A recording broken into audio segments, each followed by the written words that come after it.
एक बुजुर्ग व्यक्ति होता है जिसके 3 बच्चे होते हैं और तीनों बच्चों की शादी कर दी जाती है। शादी करने के बाद में जिसमें 2 लड़के होते हैं और 1 लड़की होती है और शादी करने के बाद लड़की तो अपने ससुराल चली जाती है।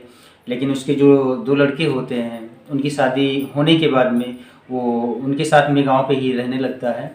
और वो भी जो पिता उसका होता है वो काफ़ी बुजुर्ग हो चुका होता है। तो एक दिन अपने जो उसके दोनों जो बच्चे होते हैं उनको बुलाता है, बुलाने के पास में अपने पास बिठाता है और उनसे कहता है कि दरअसल जो मेरी उम्र है वो काफ़ी हो चुकी है और मैं चाहता हूँ जो भी हमारे पास पैतृक संपत्ति है और ख़ासकर जो ज़मीन है तकरीबन 12 बीघे के करीब होती है, तो वो कहते हैं कि उसमें की जो 1/2 है दोनों बच्चों को दे दी जाए और उसके अनुसार जो 12 बीघे ज़मीन होती है उस ज़मीन को 6 बीघे जो बड़ा वाला लड़का होता है उसके नाम कर दी जाती है और जो 6 बीघे बचती है वो छोटा वाला जो लड़का होता है उसके नाम कर दी जाती है। लेकिन इसके बाद में जो बड़ा लड़का होता है उसका एक तल्ख आता है कि आज के 5 साल पहले जो 10 बिस्वा ज़मीन होती है जिसको आपने बेचा था उसका हिसाब आप क्यों नहीं कर रहे हैं। तो जो बुजुर्ग व्यक्ति होते हैं उनके पिता होते हैं उनका एक मतलब उनकी बात आती है कि दरअसल पारिवारिक कुछ ऐसे खर्चे होते हैं बेटा कि वो सारे खर्चे आपको नहीं बताए जा सकते हैं और आपकी खुद फैमिली है, आपकी खुद परिवार है और हमारे पोती पोता भी हैं, आपके जो बच्चे हैं, तो आप इस चीज़ को समझ सकते हैं कि परिवार में और समाज में रह के कुछ ऐसे बहुत सारे खर्चे होते हैं, वो खर्चे शायद बताए नहीं जा सकते और ऐसी कई सही सारी जगहें हैं जहाँ पे पैसे खर्च हुए हैं, वो सारी चीज़ें हम आपको नहीं बता सकते। लेकिन जब वो ऐसी बात कहते हैं तो उसके बाद में जो ये बड़ा वाला लड़का है उसके मन में एक मलाल बना रहता है और मलाल वो इस कदर उस पे हावी होता है कि उससे एक दिन ऐसे वाक़या और ऐसे घटनाक्रम को जन्म दे दिया जाता है जिसमें एक नहीं तकरीबन 6 कत्ल हो जाते हैं और 6 कत्ल रूपी जो इबारत है उसकी कहानी लिखी जाती है। तो मित्रों, आज की कहानी के माध्यम से हमें जानने का प्रयास करेंगे कि जो 10 बिस्वा ज़मीन होती है उसके लिए जो सामाजिक मर्यादाएं होती हैं और एक सामाजिक रिश्ते होते हैं उनको वो तार-तार कर देता है, तो उसके पीछे क्या कहानी रही होगी और क्या उसकी सोच रही होगी और जो उसने ऐसे घटनाक्रम और ऐसे वाक़या को जन्म दिया। मित्रों नमस्कार, सत श्री अकाल, आदाब, राम राम। मैं मुकेश मिश्रा। मित्रों मेरे इस न्यू एपिसोड में आप सभी लोगों का बहुत बहुत हार्दिक स्वागत, अभिनंदन और आत्मीयता के तौर पे बहुत बहुत प्यार और आपको स्वयं भविष्य की कामना। मित्रों आज की जो सच्ची घटना है, ये सच्ची घटना उत्तर प्रदेश की राजधानी जो लखनऊ है, लखनऊ का एक पुलिस स्टेशन लगता है बंथरा। बंथरा जो पुलिस स्टेशन है उसी के पड़ोस में एक गांव पड़ता है गुदौली।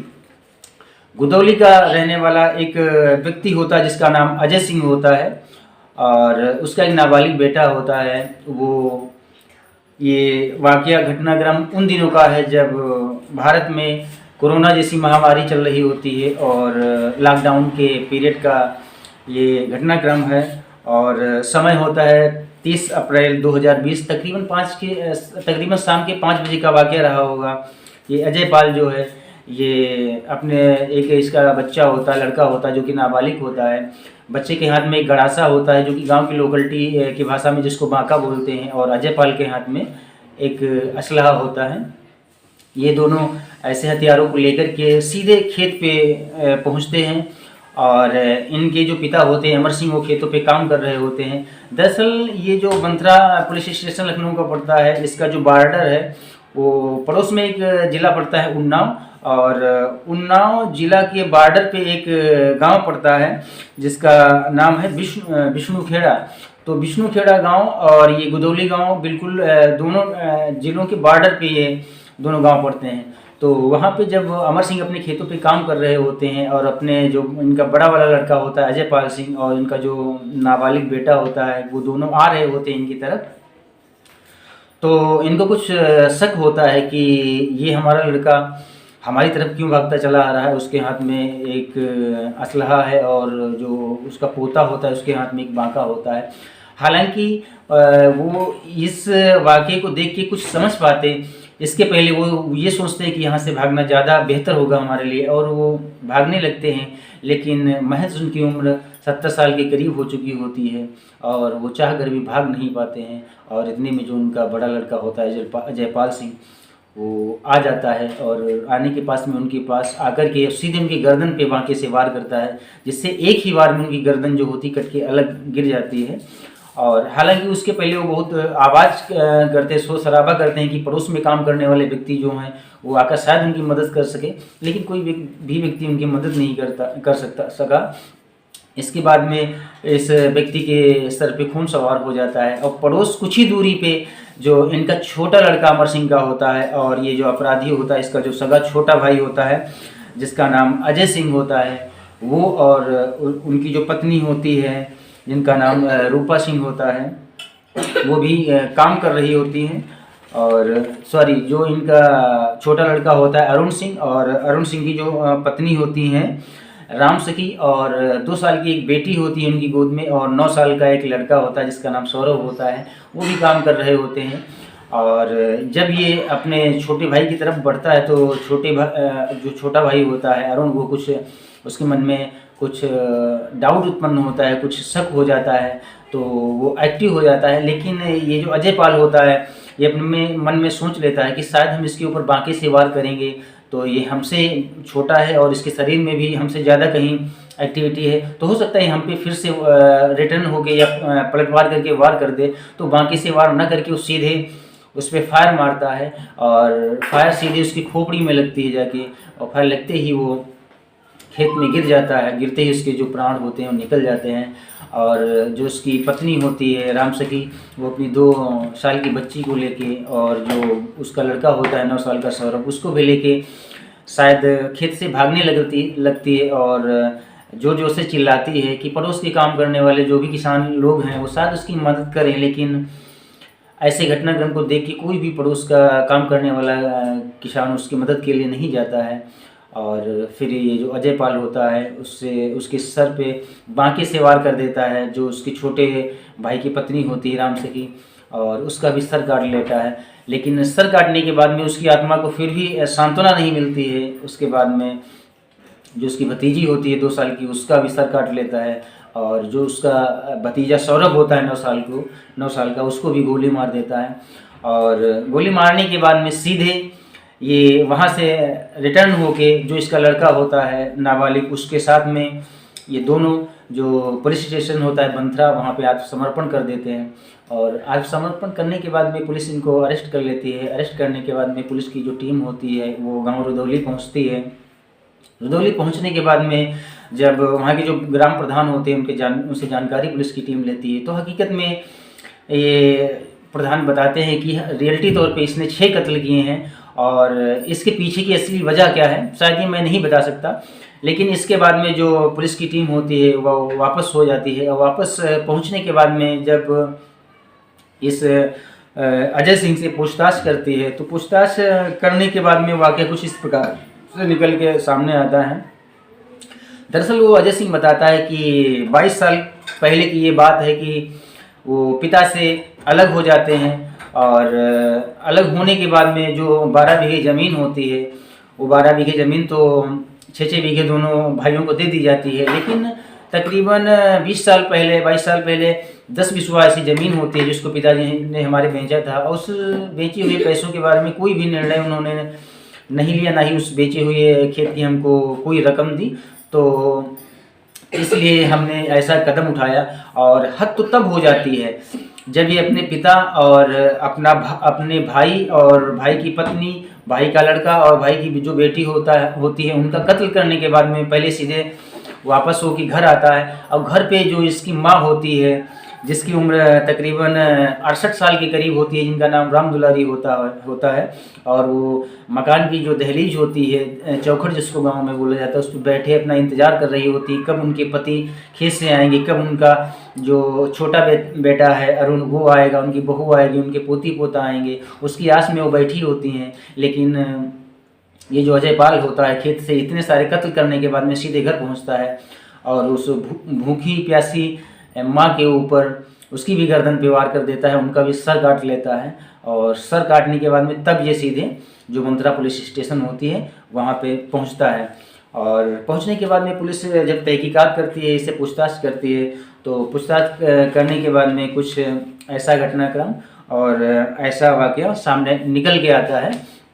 और उसके बाद में इस केस की जो सुनवाई लखनऊ की एक अदालत होती है उसमें चल रही होती है। और ये इस केस की जो सुनवाई कर रहे जज होते हैं वो एडीजे रोहित कुमार सिंह होते हैं। और 4 साल 9 महीने तक इस केस की सुनवाई चलती है। और उसके बाद में 17 जनवरी 2025 में इनको जो एडीजे रोहित सिंह जो जज थे उस लखनऊ की अदालत की, उनके द्वारा इसको अजय सिंह को और इसकी पत्नी जो होती है रूपा सिंह, इनको सजाए मौत का फरमान सुनाया जाता है। और ये कहा जाता है, एक तल्ख आता है उनकी तरफ से कि इन दोनों व्यक्तियों को तब तक फांसी पे लटकाया जाए जब तक इनके प्राण ना निकल जाएं। और जो इनका नाबालिग बेटा होता है वो उसको जुवेनाइल एक बच्चों की एक अदालत अलग होती है उसमें भेज दिया जाता है। हालांकि उसका जो केस है अभी ट्रायल के तौर पे चल रहा है, उसका फाइनल जो डिसीजन है वो भी फाइनल नहीं हुआ है। और आने वाले समय में इस जो जुवेनाइल कोर्ट का जो फाइनल डिसीजन आएगा तो संभवतः उसके अकॉर्डिंग, उसके अनुसार भी उस नाबालिग जो बच्चा होता है उसको भी सज़ा मिलेगी। और फिर इस घटनाक्रम की जो शुरुआत होती है वो 30 अप्रैल 2020 को होती है। तकरीबन 5 बजे वाक़या ये घटित होता है और तकरीबन 8 बजे तक ये जो भी ये 6 मर्डर करता है उसके बाद में ये पुलिस को आत्मसमर्पण कर देता है जाके। और 30 जुलाई 2020 को इस केस की जो जांच होती है वो पुलिस की टीम जो होती है उसके द्वारा पूरी कर ली जाती है। और 7 जनवरी 2021 को इस केस की जो फाइनल चार्जशीट होती है वो कोर्ट में सबमिट कर दी जाती है पुलिस की टीम के द्वारा। और 7 जनवरी 2021 को चार्जशीट ये जो पुलिस की टीम होती है वो सबमिट कर देती है।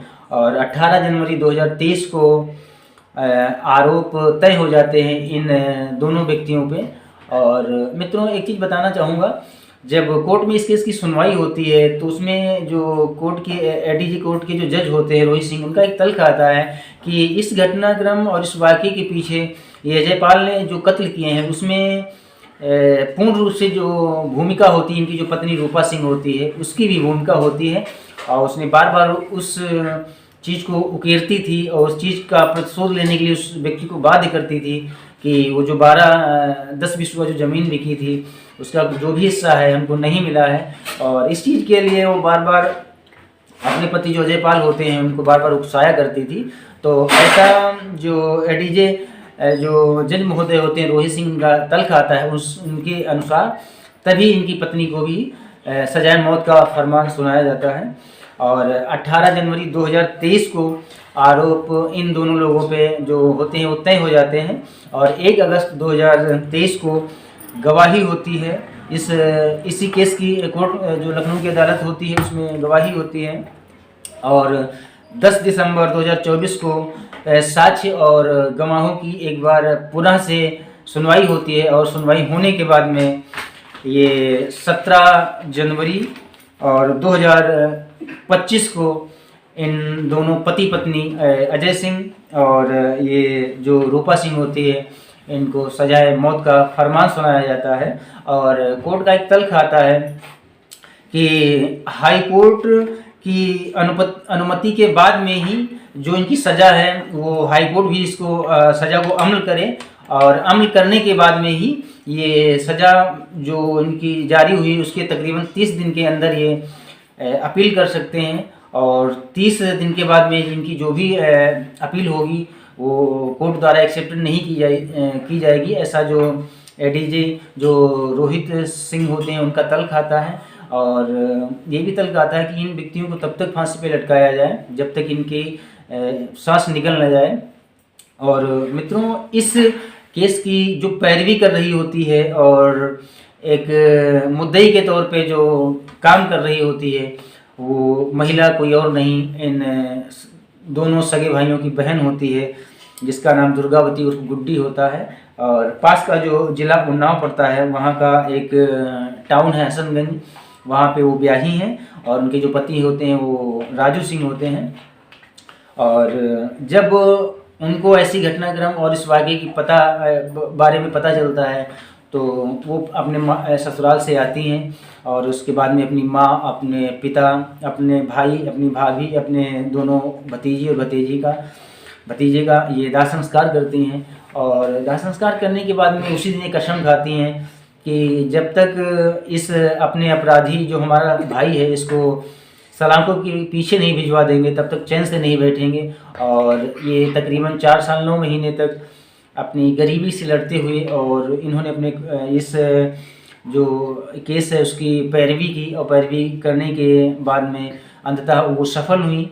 और सफल होने के बाद में उनका भी एक तल्ख आया था। पत्रकार जब उनसे पूछते हैं कि आपने इस कठिन लड़ाई को किस प्रकार से लड़ा, तो शायद अपनी आप बीती भी बताती हैं कि शायद उनका जो फाइनेंशियल कंडीशन थी वो इतनी अच्छी नहीं थी, लेकिन माता पिता के कत्ल के बाद, भाई के कत्ल के बाद में, और जो भाभी उनकी होती हैं, एक सगी भतीजी होती 2 साल की, एक भतीजा होता 9 साल का, उनके कत्ल के बाद में इनके अंदर एक ऐसा रोष पैदा हो जाता है कि ये अपने दिल में ठान लेती हैं कि हमको अपने उस अपराधी भाई से बदला लेना है। जब तक उसको जेल के सलाखों के पीछे भिजवा नहीं देंगे तब तक चैन नहीं लेंगे।